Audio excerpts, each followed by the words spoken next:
Hi friends, welcome to Aswai Samayal channel. இன்னைக்கு நம்ம வந்து பச்சை பயிறு தோசை எப்படி செய்யறதுன்னு பார்க்கலாம். அதுக்கு தேவையானது 2 கப் பச்சை பயிறு எடுத்துர்க்கேன். 1 கப் பச்சரிசி. பச்சரிசி எடுக்கலாம், புழுங்கரிசி எடுக்கலாம், உங்களுக்கு எது சௌகரியமோ அது நீங்க எடுத்துக்கலாம்.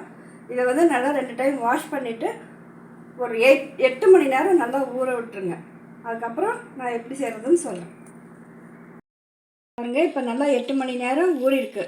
நான் வந்து நைட்டு டிஃபனுக்கு செய்கிறது, டின்னருக்கு செய்கிறதுனால காலையிலேயே ஊற போட்டுட்டேன். நீங்கள் வந்து காலையில் பிரேக்ஃபாஸ்ட்டுக்கு செய்கிறதா இருந்தால் ஓவர் நைட்டு ஊற போட்டுட்டு காலையில் எழுந்து அரைச்சிக்கலாம். இப்போ இது நல்லா 8 மணி நேரம் பச்சை பயிரும் அரிசியும் நல்லா ஊறிடுச்சு.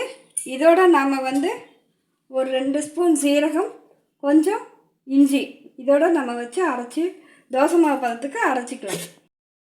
பாருங்கள், இப்போ நம்ம வந்து பச்சை பயிறு, அரிசி, அப்புறம் சீரகமும் இஞ்சி எல்லாத்தையும் நம்ம ஒன்றா போட்டு நல்லா இந்த மாதிரி தோசை மாவு பதத்துக்கு நம்ம வந்து அரைச்சி எடுத்துகிட்டு வந்துட்டோம். இப்போ இதை வந்து நீங்கள் ஒரு அரை மணி நேரம் ஊற விட்டுட்டு கூட நீங்கள் தோசை செய்யலாம், இல்லை அரைச்ச உடனேயும் நீங்கள் செய்யலாம். இப்போ இதோட நம்ம தேவையான அளவு உப்பு சேர்த்துட்டு தோசை வார்த்துக்கலாம். பாருங்கள், இப்போ மாவு வந்து ஒரு அரை மணி நேரத்துக்கு மேலே ஊறி இருக்குது.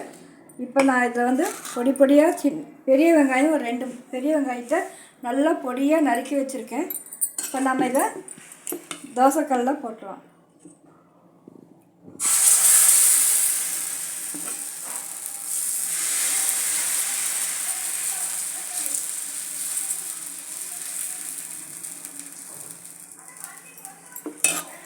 போட்டு மேலே வெங்காயத்தை தூவிட்டு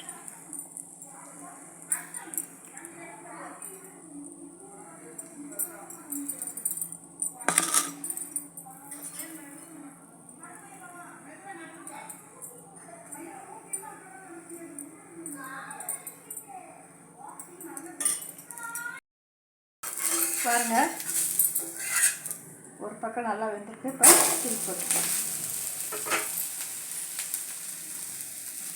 கொஞ்சம் எண்ணெய் விட்டுக்கணும்.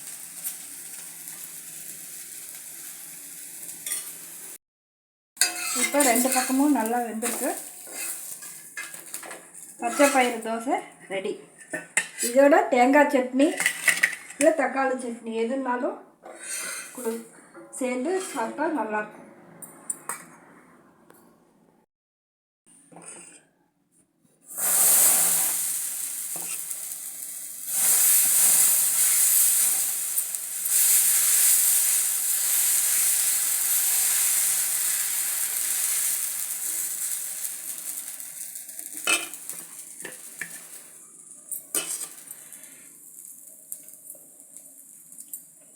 இதோட நீங்கள் கேரட்டு கூட துருவி போட்டு குழந்தைங்களுக்கு செஞ்சு கொடுத்தீங்கன்னா, கேரட் சாப்பிடாத குழந்தைங்க இந்த மாதிரி இதில் சேர்த்திங்கன்னா சாப்பிட்ருவாங்க.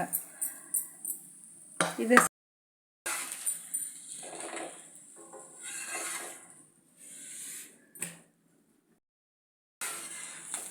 வந்து பச்சை பயிறு தோசை வந்து உடம்புக்கு ரொம்ப நல்லது. ப்ரோட்டீன் இருக்கிறதுனால குழந்தைங்களுக்கு ரொம்ப நல்லது. ரொம்ப சூப்பராக இருக்குங்க. செஞ்சு பாருங்கள். செஞ்சு பார்த்து எப்படி இருக்குன்னு கமெண்ட்டில் சொல்லுங்கள். இந்த வீடியோ உங்களுக்கு பிடிச்சிருந்தா லைக் பண்ணுங்கள், ஷேர் பண்ணுங்கள், சப்ஸ்கிரைப் பண்ணுங்கள். Okay, thank you.